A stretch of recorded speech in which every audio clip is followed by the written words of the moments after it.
چې څه مشکل درته پیښ شي نو دا الفاظ درې ځله ووایه حسبنا الله ونعم الوکیل او ته درې ځله ووایه او هغه طرف ته چوپ کا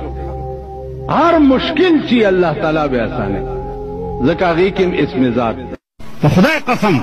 50 کاله وشو 50 یو درې ټکي یو بزرګ راته ښودلي دي درې ټکي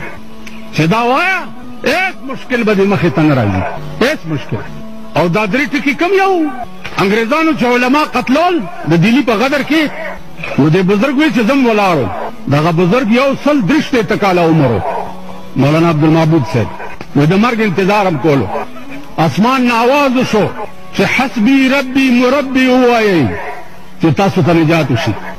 نو چې دا ټکی مو وویلو څه وخت کې انګریزان لاړ او مو پاتې شو هغې له مې دا 1500 تسبیح ساتلي د سهار مې زړه کې څه راشي ماښام هغه کار خدای کړی چې ماښام مې زړه کې راشي سهار هغه کار خدای کړی